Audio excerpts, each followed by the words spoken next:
So right now I'm a bit under the weather, but I just finished up the bench that goes along with the farmhouse table, and I will say I've not been feeling well, so I've missed a few steps of the process. Basically, screwing the base to the top of the farmhouse bench. All I did was I got a drill bit for the main hole that was a little larger than the screws that I used to attach it, and I also used a drill bit just to create a countersink that was a little bit larger than the screw head.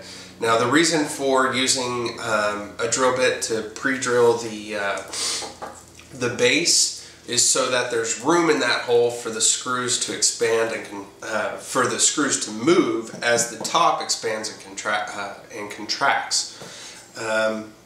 Stay tuned. I've got a couple other projects queued up that I'm just working on editing right now. I've actually already finished. This is just a trivet that I made based on, or with a cutoff from the bench top. So a great thing to do with the scraps. It also will protect the table when we're using, you know, hot plates and whatnot. I got a heat stamp from Shapeways. I went ahead and ordered a stainless steel, basically stamp for marking all my projects. So the bench has it, the top has it, and as I finish new projects in the future, you'll see me putting my mark on everything.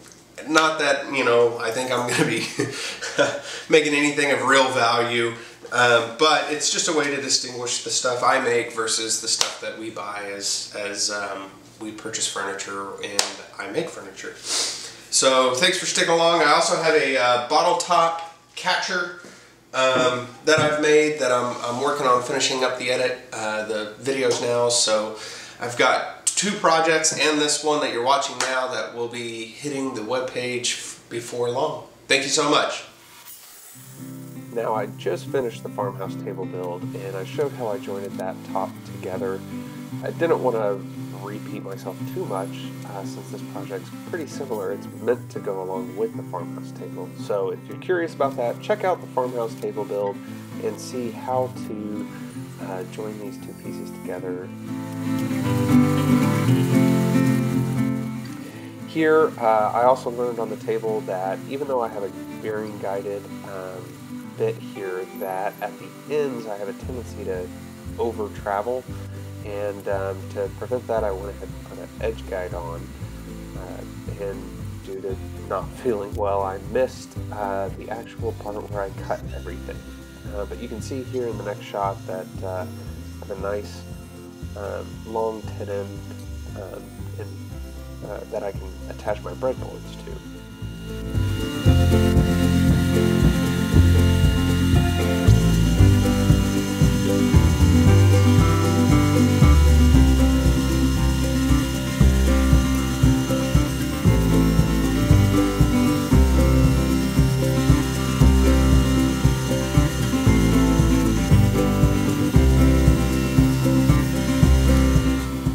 So next I'm going to create a chiseled curve for my flush trim saw to fit in, and you'll also notice later that I'll round over the tenon, and this was because I thought I'd go ahead and just have it match the router bit, because I was going to router the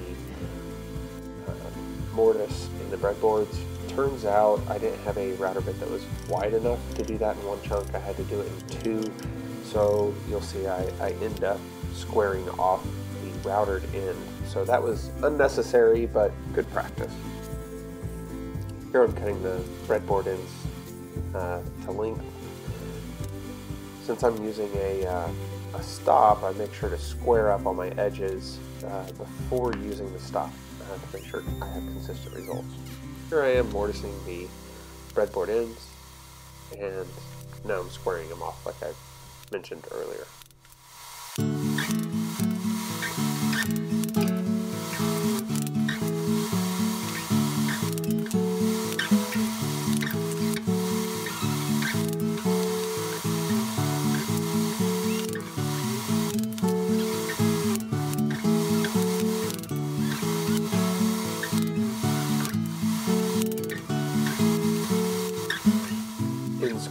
this end, I accidentally blew out some of the end grain, and so a little bit of glue, a couple clamps, and it's as good as new. And in the final product, you can't see this at all.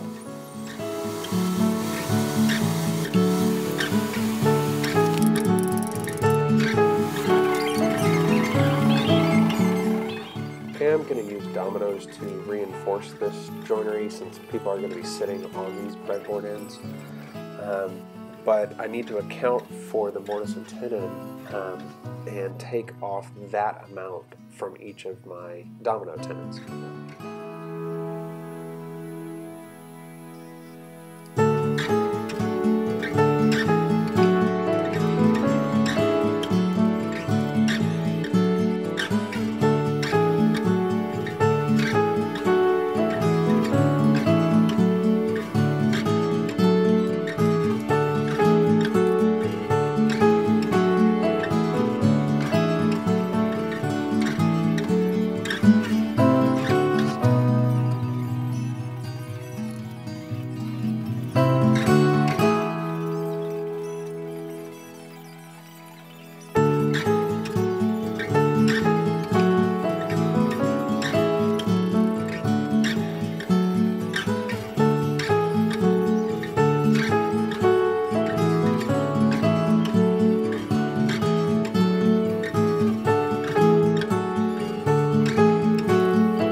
For this first cut, it actually worked out really well on the chop saw, but when I went to make my secondary cut and to ensure that it was parallel to the first, I realized that after a few trial setups that the chop saw just wasn't going to do it. So I move on to the table saw in a second, and that produced excellent results.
that I have the bench in a testable condition, it's important to bring my wife in to make sure she's happy with the height and the way it sits and edges. I wanted to know if she wanted a chamfered edge or a rounded over edge, and what she thought about the cross beam there.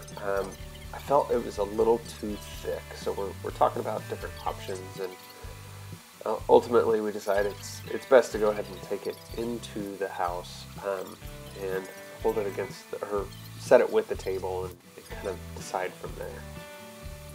So I've gotten my instructions and I'm back to work. We decided just to trim one edge to make it feel like that crossbeam was a little taller. And then also when both of us sat on it, given the span between the legs, the top had just a little bit of a give to it. So we're adding 2 more cross pieces at the top to help prevent that bench from having any sag over time. And as an alternative to dominoes, I went ahead and decided to make those connect with dowels. All I had was walnut dowels sitting around. I certainly wouldn't recommend using walnut.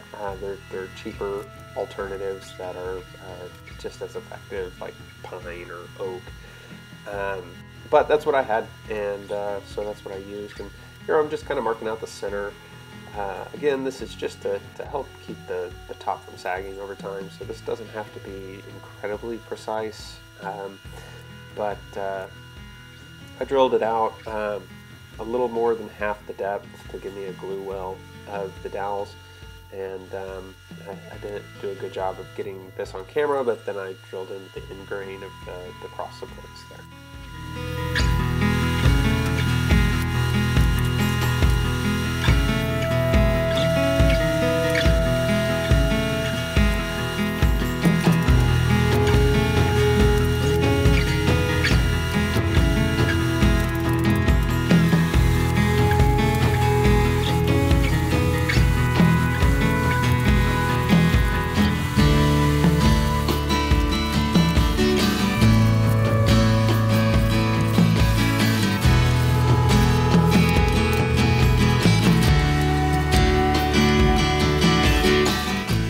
So painting and projects, still kind of new and foreign to me, but it was a way to make this table a little more affordable by using pine, just regular construction lumber.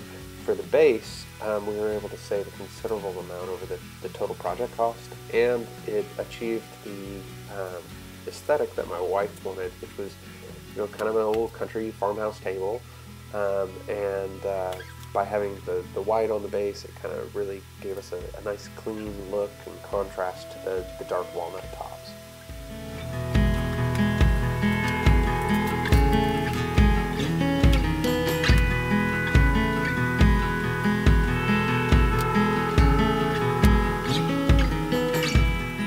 Here I'm just flushing up the breadboard ends to the side of the bench top, and I really probably should have just used the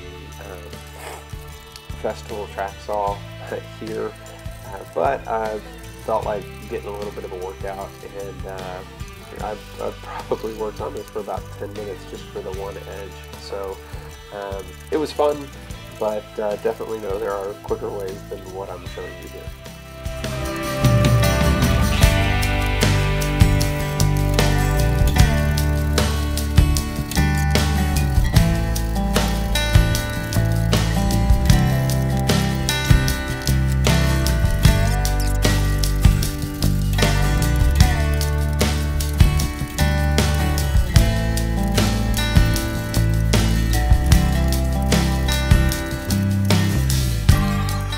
I had a little bit of a defect in the wood here once I sanded everything down, and so I just went ahead and filled that in after doing a light coat just to seal the grain, and then I sanded up through 320 grit.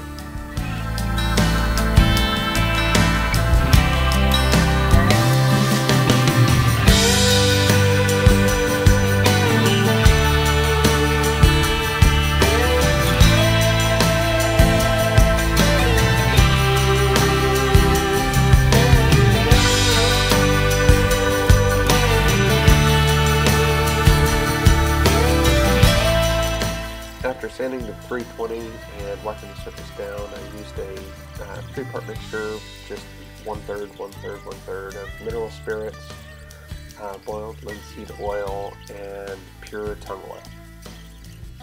After letting that sit in for just a little bit, this wood seems to be awfully thirsty. Went ahead and mixed up a little more and did a second application just to make sure the wood had everything they wanted. Now it's time for everybody to fire the glue up.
For the bench top, I wanted to try a polyacrylic spray-on finish here just to see how it held up over time.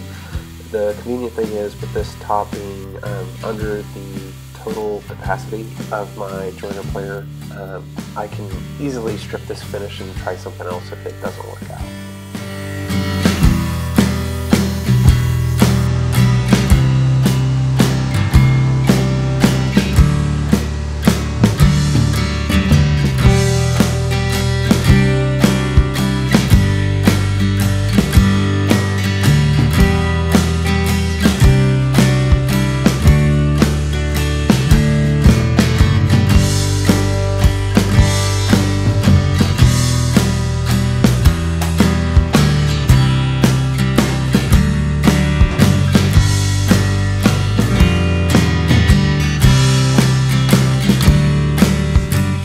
Thanks for watching. Be sure to subscribe for more projects to come.